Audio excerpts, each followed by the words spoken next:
You know what's worse than being poor? Being poor and invisible. My name's Malcolm Ray Carter. Born and raised in Prattville, Alabama. Population just under 36,000. Not the kind of town that makes it into magazines unless somebody dies in a tornado or wins the state lottery. And let me tell you right now, I wasn't winning no lottery. I was 22 when this all began.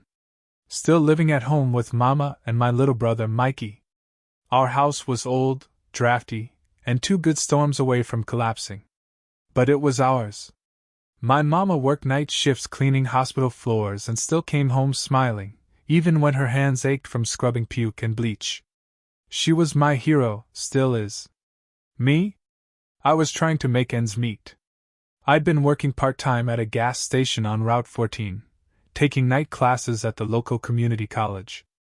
I wanted to be an HVAC tech, figured if I could learn to fix people's air conditioners, I'd always have work, especially down here where summers feel like hell with a sunburn. But classes cost money. Books cost money. And don't even get me started on Mikey's school fees or Mama's asthma meds. We were scraping by. Like, count the change in the couch cushions. Scraping. So when I saw the flyer taped to the window of Sweet Lou's Corner Mart that read, "Now hiring, circus staff. No experience needed. Smiles required. Cash daily." Something inside me lit up. It felt childish, almost. The idea of a circus, balloons, popcorn, bright lights. I hadn't been to one since I was 8. But the words, cash daily, were what got me. No taxes, no waiting 2 weeks. Just cash. Fast. I showed up the next morning. The Johnson Brothers Traveling Circus wasn't much to look at in the daylight. Faded red and white tents, worn banners, and a lot of rusted trucks. You could tell it used to be something bigger, something grand. Now, it was just a skeleton of dreams, still moving, still entertaining small towns clinging to nostalgia. Ricky was the one who hired me. Mid-50s, chain-smoking Marlboros, with a mustache so thick you could hide secrets in it. "You ever work with kids?" he asked, not even looking up from his clipboard. "I got a little brother," I said. "Does that count?" He grunted. "You got a strong back?" "Yes, sir." "Can you smile no matter what?" "Yes, sir." And just like that, I was in. But here's the part no one tells you about circus work. It's not just juggling and elephants. It's performance. They called me an animator, which was a fancy way of saying walking cartoon character. I was supposed to entertain kids before the main show. Play games. Make balloon animals. Paint faces. Dance. Oh, and wear a bright yellow and blue costume with giant felt shoes and a fiberglass smile glued to my cheeks. The suit was heavy. The gloves were itchy. And the mask? It smelled like old cheese and sadness. I called myself Sunny D. Ricky loved it. "Perfect," he said. "You'll be the sunshine before the storm." First day on the job, I was nervous. But when the gates opened, and the kids came rushing in, God, something magical happened. They didn't see color. They saw Sunny D. They hugged me. They laughed when I fell over pretending to trip. They screamed with joy when I made a balloon giraffe. For a few minutes, I wasn't Malcolm Carter from the wrong side of town. I was someone who mattered. But not everyone felt that way. The first time it happened, it caught me off guard. A little girl, maybe 6, ran up to hug me. Her father, tall, red-faced, wearing a trucker cap with a Confederate flag stitched on it, yanked her away like I was diseased. "Don't touch that one, sweetheart," he said loud enough for me, and everyone, to hear. "He's not like the other clowns." That was day 2. By the end of the week, the whispers had started. At first, just snide comments from some of the parents. "Didn't know they let those people entertain children. Is he even safe? Where'd they find him?" Then came the more direct hate. A group of teenagers showed up and threw peanuts at me during a performance. Called me names. I couldn't see them behind the mask, but I could hear it all. "Dance, monkey!" I went home that night and cried. Not just because of the cruelty, but because I had to put the suit back on the next day. I had no choice. Mama noticed something was off. I told her I was just tired. She didn't buy it. Baby, she said, you don't have to let the world break you just to survive in it. But how else was I supposed to survive? So I stayed. Every day. I kept dancing. Kept smiling through the slurs and the side eyes. Kept making balloon animals for kids whose parents wouldn't even look me in the eye. I needed the money. But deep down, I needed something else too. I needed to prove that I deserved to be there. One day, I showed up and someone had written the N-word on my dressing tent with spray paint. Big. Red. Ugly. I stared at it for a long time. Ricky walked up behind me and didn't say much. Just lit another cigarette and said, "We'll paint over it." But they didn't. I had to do it myself. That was the circus. That was life. You cleaned up your own messes, even when you didn't make them. And then, about a year in, everything changed. Not because people got kinder. Not because they suddenly realized I had feelings too. No, it changed because the sky changed. It started small. A few weeks with no rain. Then months. The grass turned yellow. Wells dried up. People started rationing water. Gardens died. Crops failed. Animals got sick. And just like that, Prattville, that sleepy little town that barely noticed I existed, was on the edge of disaster. And guess who still had a steady gig and a little bit of savings? Guess who had connections with vendors from other states thanks to circus travel? Guess who decided to take all the hate, all the mockery, all the slurs, and use it to help the very people who spit on him? Me. Sonny D. The joke. The clown. But I wasn't laughing anymore. And neither were they. You ever seen a place die slowly? Not from war. Not from bombs. But from something quieter, something invisible at first, like the absence of a whisper? That's what it felt like when the rain stopped falling in Prattville. It didn't happen all at once. At first, folks just joked about how their lawns were getting crispy. Guess the OL sprinkler's gonna have to work overtime. They'd laugh, sipping iced tea from porches as brown leaves crunched underfoot. But by the third month, that laughter faded like a radio signal in the wind. No one saw it coming. Not the farmers. Not the mayor. Not the weather guys on Channel 7. And certainly not me, a clown in a polyester suit who used to get heckled by kids and spit on by grown men. But even in the face of disaster, life didn't pause. The circus kept moving, but slower now. Smaller towns canceled shows.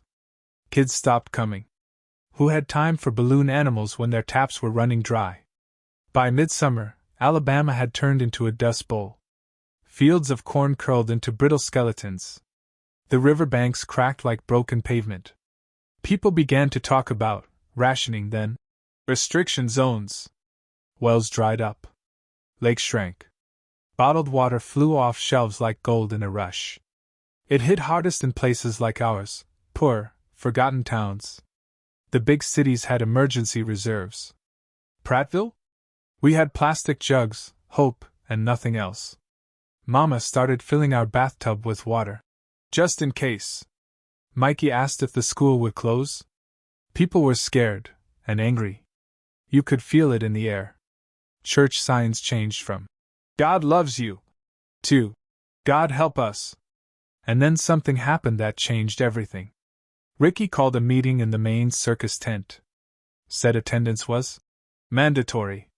About 20 of us showed up, performers, techs, crew. Ricky stood up on the bleacher steps, looking older than usual, his mustache drooping like it was tired of holding on. "We're shutting down," he said. "Until further notice."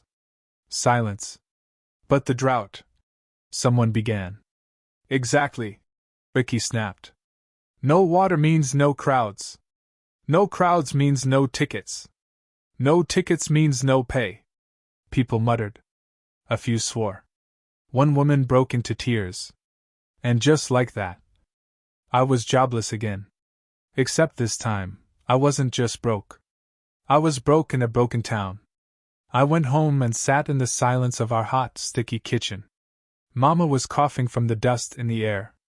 Mikey had a rash from not bathing in days. We were saving every drop. That night, I stared at my savings account.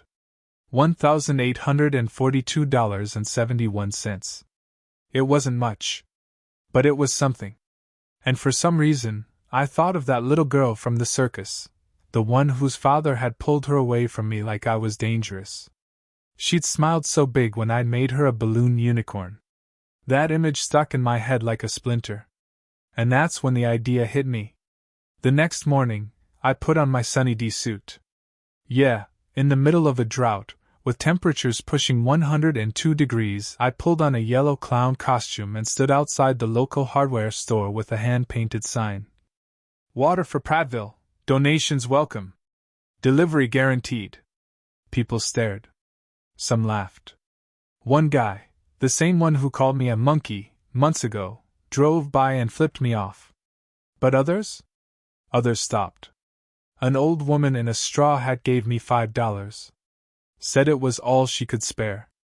A teenage boy gave me a bag of ice and said, "Thanks for trying."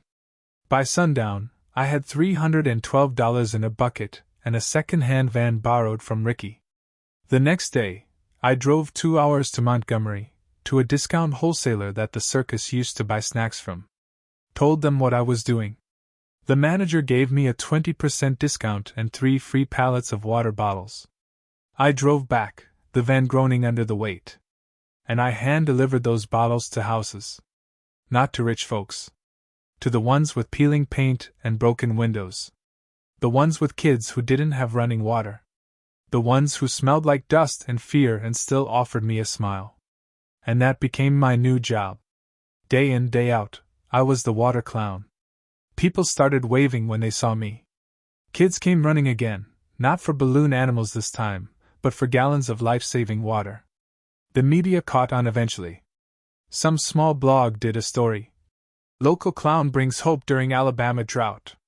It got shared on Facebook. Then Twitter. Then Channel 7 came knocking. I was on the news.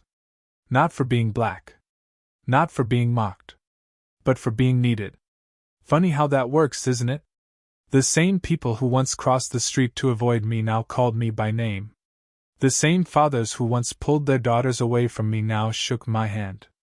And one afternoon, when I was loading cases into the back of the van, a familiar voice spoke behind me.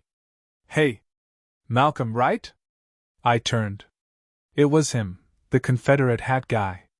The one who yanked his daughter away from me on day 2. He wasn't wearing the hat anymore.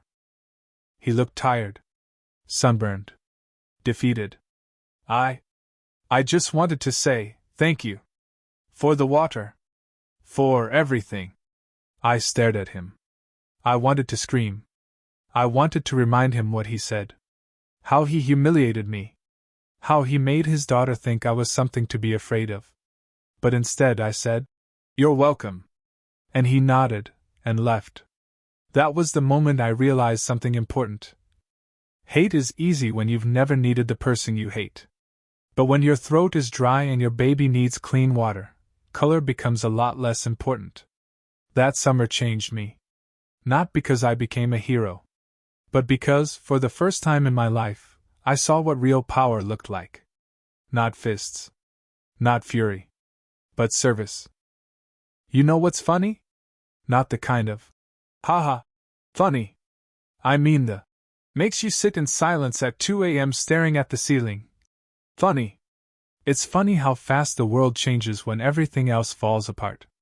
I didn't set out to be a leader. Hell, I didn't even set out to be liked.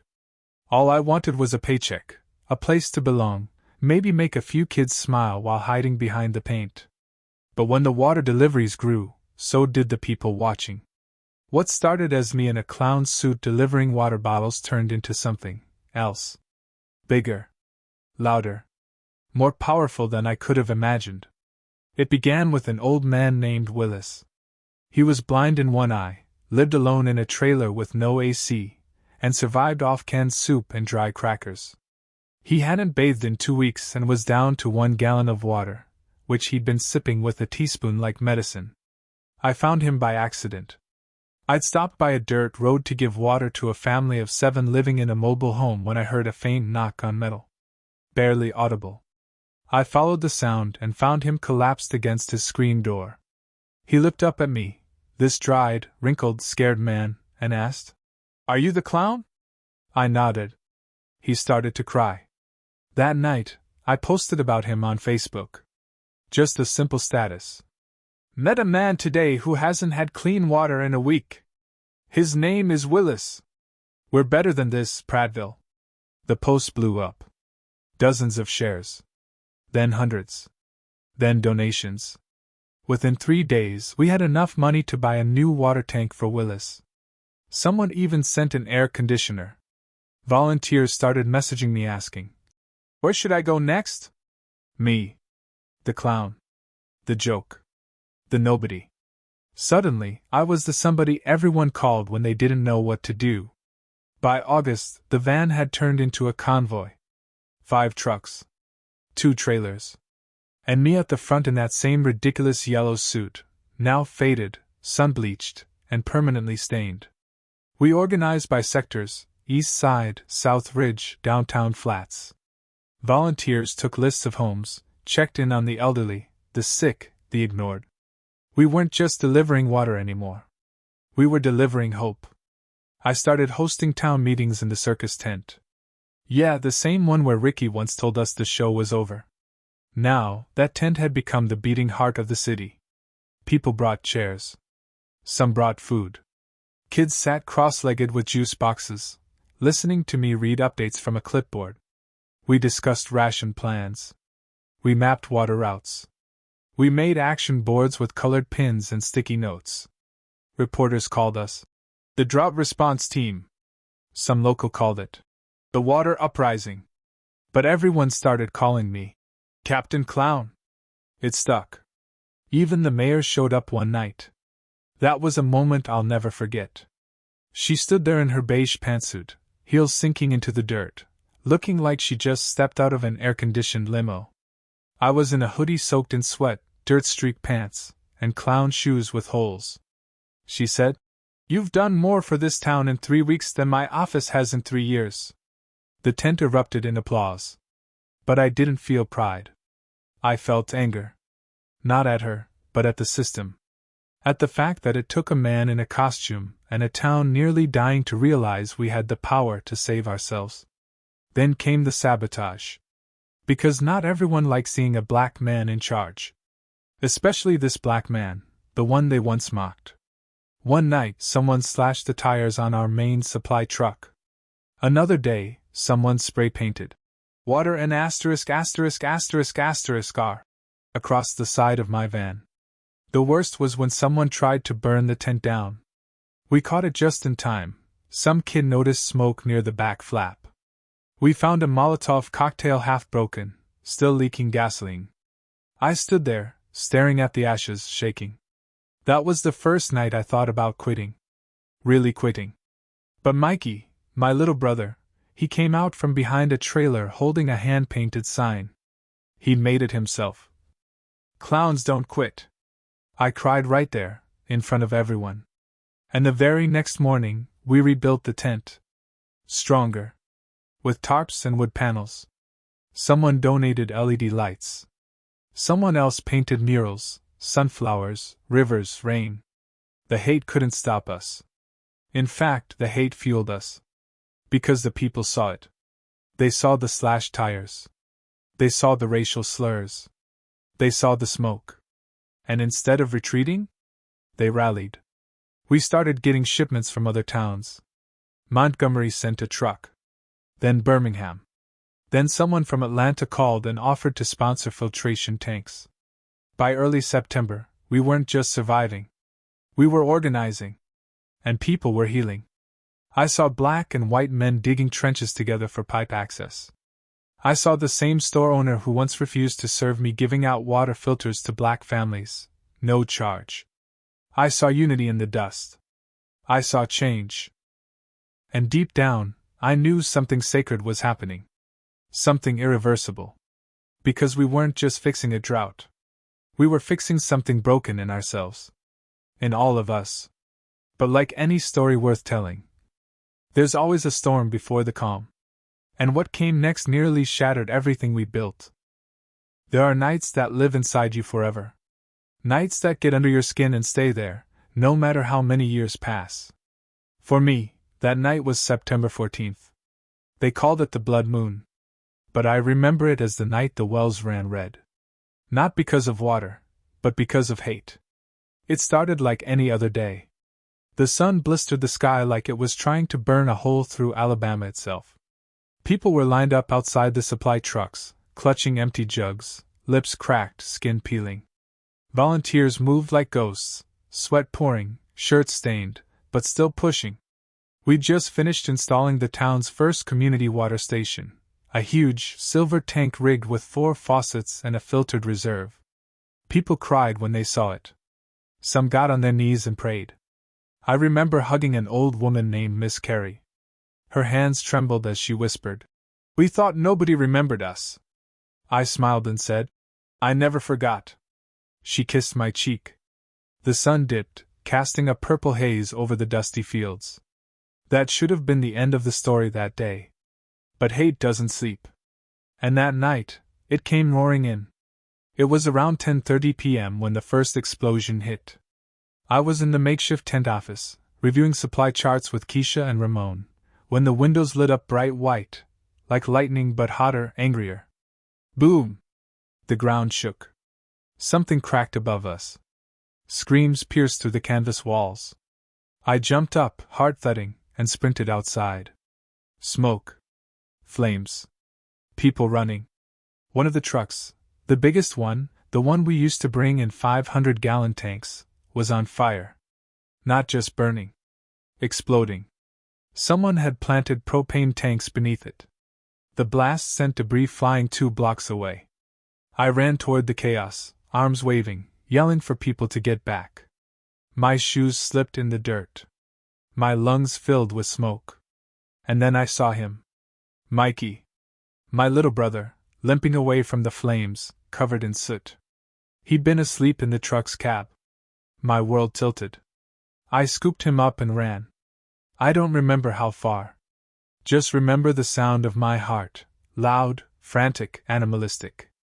We made it to the edge of the field. I set him down, checked his limbs, his breath, his eyes. He coughed hard, but he smiled. "I'm okay," he whispered. I wasn't. Police showed up 30 minutes later. Sirens slicing through the night like razors.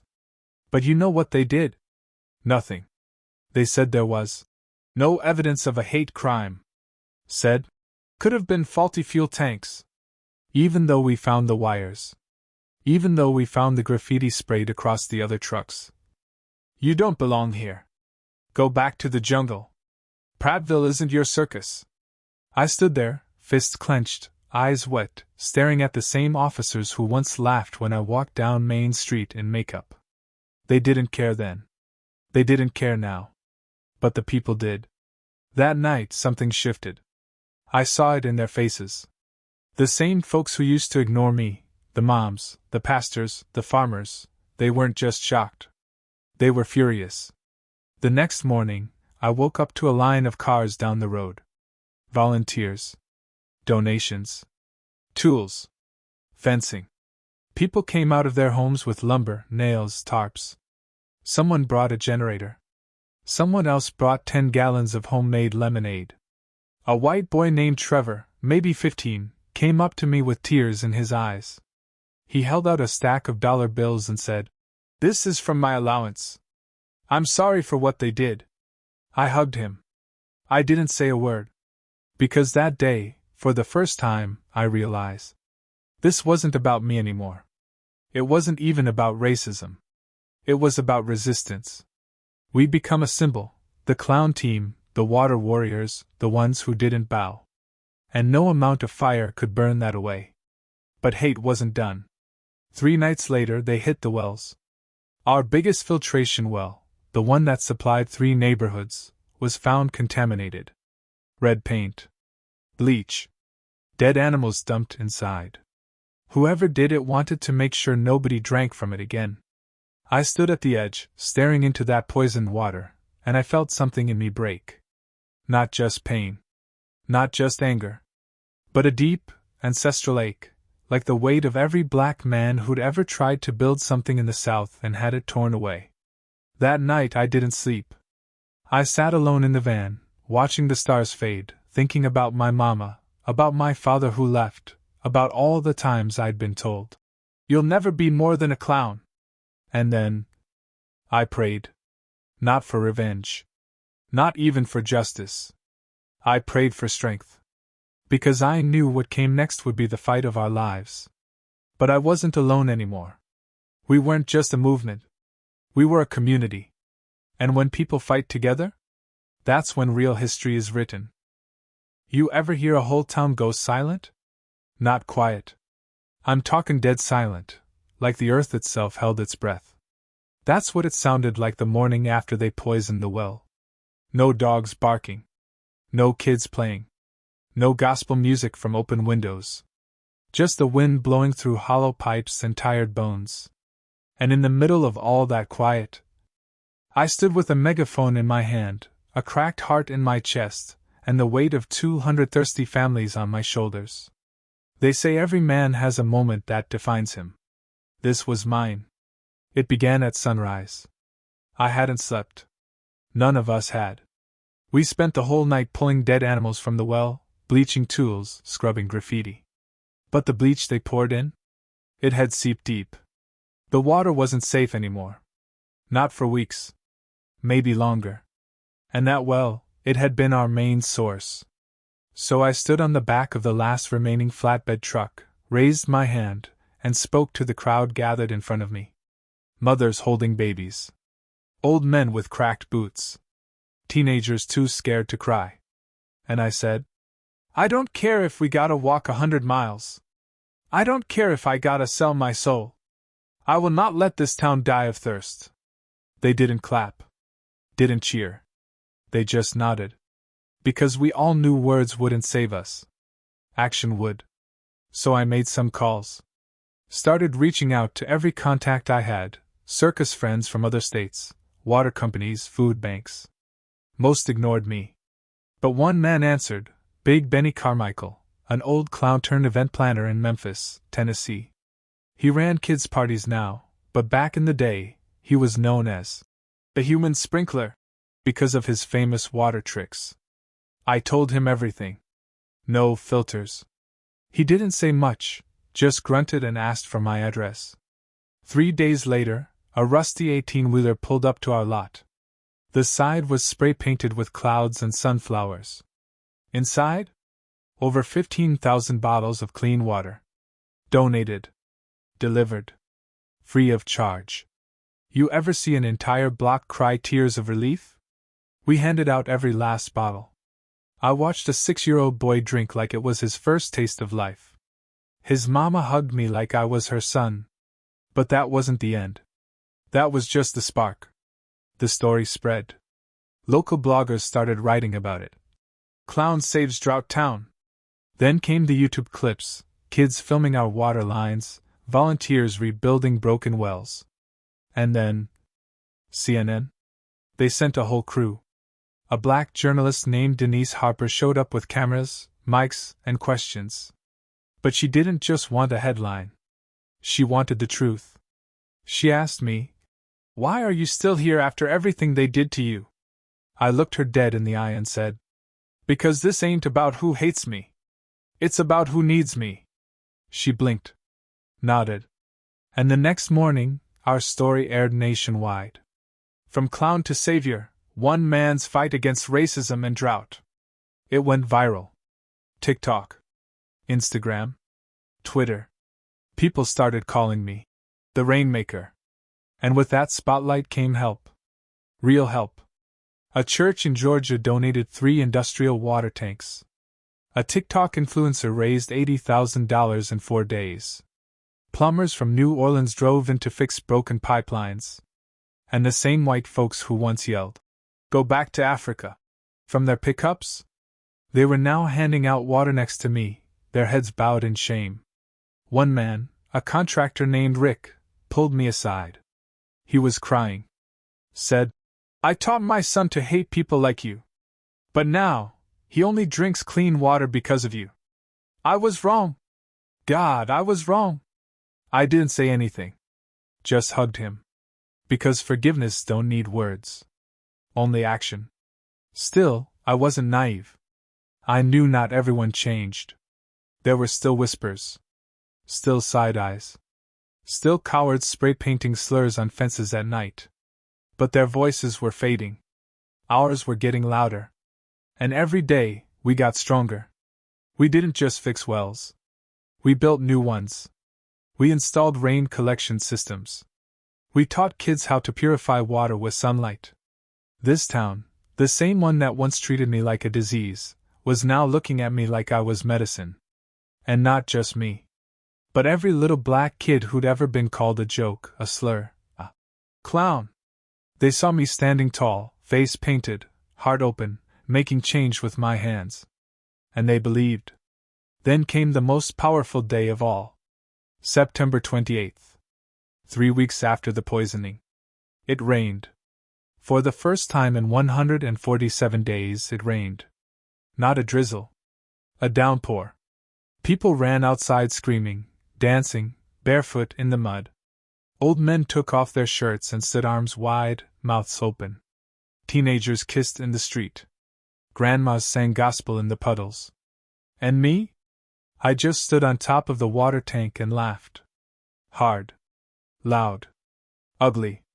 Because maybe it was coincidence. Maybe not. But in that moment, it felt like the universe had finally said, "You did good, clown. You did real good." But our story isn't over yet. Because redemption doesn't happen in one storm. It happens in the choices we make after the rain stops. And for some people in this town, their biggest choice was still to come. You know how some people say, "You'll never belong." That was me. For years. No matter how many kids I made laugh, how many balloons I twisted, or how many gallons of water I hauled, I was still the black clown from the other side of town.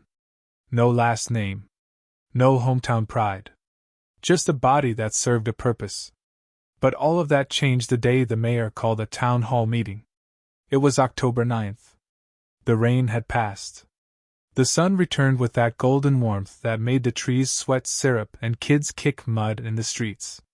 I was loading boxes behind the community center, doing what I always did, quiet work, when a lady with a clipboard walked up and said, "Mr. Simmons, the mayor requests your presence at City Hall tonight.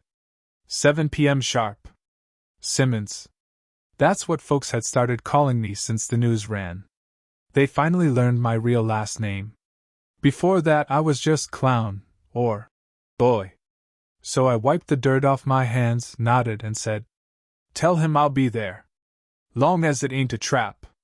She smiled. "You'll want to be there." When I walked into that hall, it was packed. Rows of folding chairs. Families. Journalists. Pastors. Even the sheriff. People who once spat at my feet now sat front row. At the podium stood Mayor Ed Ramsey, gray hair, red tie, southern drawl like molasses mixed with sawdust. The same man who once ignored my calls when I begged for circus permits. The same one who said, "We can't be seen endorsing someone like you." And now? He was clearing his throat, motioning for silence. Then he said, "Ladies and gentlemen, I'd like to begin tonight with an apology." The room went still. This town has been divided for too long. We looked at skin instead of heart. At status instead of service. And in our darkest hour, when the heat tried to kill us, and the water turned poison, one man stepped up. He looked right at me. I didn't blink. He continued. He wasn't paid. He wasn't asked. He wasn't even wanted by some of us. But he showed up. Again. And again. And again. People started nodding. Some clapped. And then, I'll never forget it, he took out a rolled-up scroll. Unfurled it. And read the words that changed everything. "By order of the City Council, and under unanimous vote, We hereby designate October 9th as Jamal Simmons Day in the state of Alabama. I felt the blood leave my legs. Had to sit down. The hall erupted. Cheering. Whistling. Kids screaming my name. Not clown. Not boy. Not you people. Jamal. My name. My whole name. For the first time, it didn't feel like a burden. It felt like a badge. After the meeting, people lined up to shake my hand. Rick, the contractor who once taught his kid to hate, gave me a toolbox engraved with, "To the man who rebuilt more than pipes." Ms. Dolores, the old white lady who used to cross the street when I walked by, gave me her husband's war medal and whispered, "He would have respected you." And then there were the kids. Man, the kids. They ran up to me with balloon animals, red noses, and painted faces. One of them, a little white boy named Carter, pulled my sleeve and asked, "Mr. Jamal, can I be like you when I grow up?" I knelt down, touched his shoulder, and said, "Only if you promise to help people who look nothing like you." He nodded, serious as a preacher. I smiled. But the moment that broke me came at the end of the night. Just as I was leaving, a teenage girl, maybe 16, came up to me with tears in her eyes. She was mixed, light brown skin, freckles, curls tied back. She said, "My name's Lisa. My mom's white. My dad's black. But I never knew where I belong." She pulled out a homemade sign. "If he belongs, then so do I." That was it. That was the moment. I hugged her. Hard. Because I knew what it felt like to walk in two worlds and still be lost. But now, we were building a new one. Together. Today, I still work at that community center. I don't wear makeup anymore. I don't need to hide behind a painted smile. But I still make balloons for the kids. Still hand out water in summer. Still laugh loud and love louder. And every October 9th, the whole town celebrates. Not me. Us. Because this isn't just my story. It's the story of what can happen when a broken clown refuses to break, and instead becomes the glue that holds a whole town together.